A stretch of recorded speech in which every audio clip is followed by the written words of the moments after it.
একদিন এই দুনিয়া ধ্বংস হয়ে যাবে। যে আকাশের নিচে মানুষ হাসে, কাঁদে, আনন্দ করে, সে আকাশ ফেটে যাবে। যে জমিনের উপর মানুষ হাঁটে, ভবন তোলে, ব্যবসা করে, সে জমিন কেঁপে উঠবে।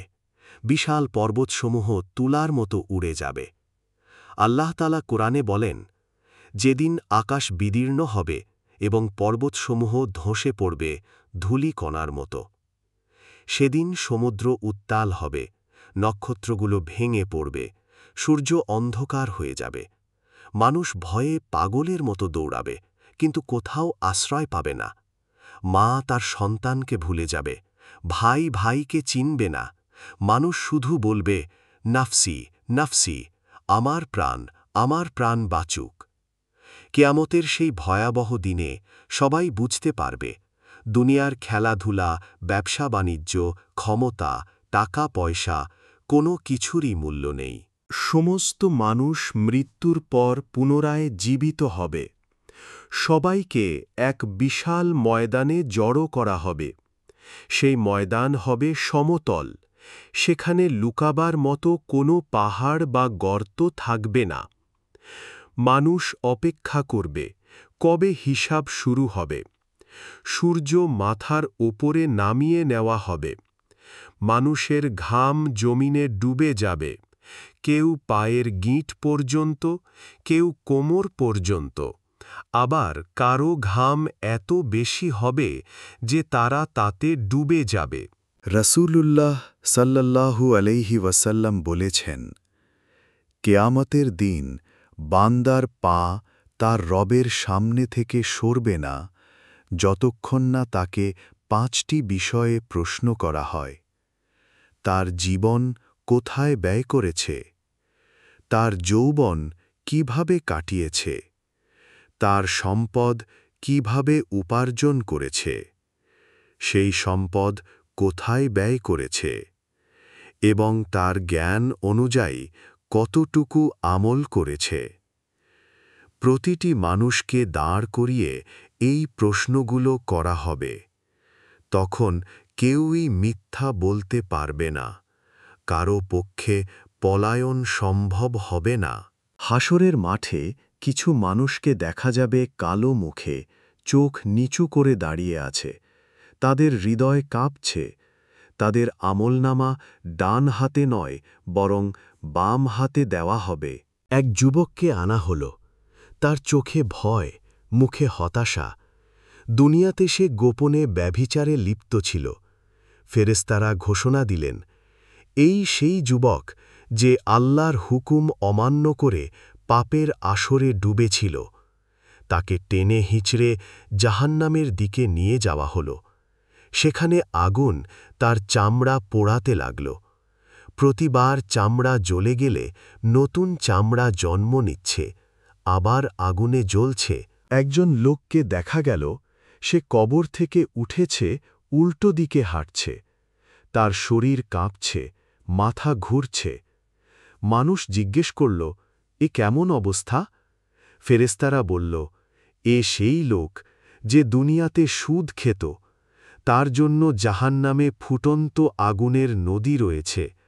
সেখানে তাকে গলিত আগুন পান করতে হবে। একদল মানুষের জিহ্বা টেনে বের করে আগুনে পোড়ানো হচ্ছে। তাদের কান্না আকাশ পর্যন্ত পৌঁছাচ্ছে।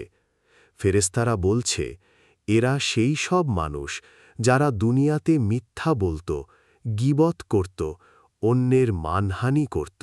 তাদের মুখ অন্ধকার, চোখ অন্ধকার, কাঁধে আগুনের বোঝা। তারা আর্তনাদ করছে, কিন্তু ফেরেশতারা বলছে, তোমরা আল্লাহর বদলে মূর্তিকে উপাসনা করেছিলে। আজ তোমাদের আশ্রয় কেবল জাহান্নাম।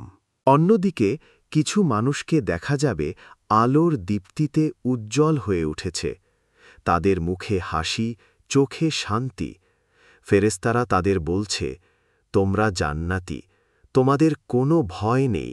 একজন লোককে দেখা গেল, দুনিয়াতে সব সময় গরিবের পাশে দাঁড়াত, অভাবীদের সাহায্য করত। আল্লাহ তার জন্য জান্নাতের দরজা খুলে দিলেন। তাকে প্রবেশ করানো হল ফলের বাগান, ঝর্ণা ও নদী সমৃদ্ধ জান্নাতে।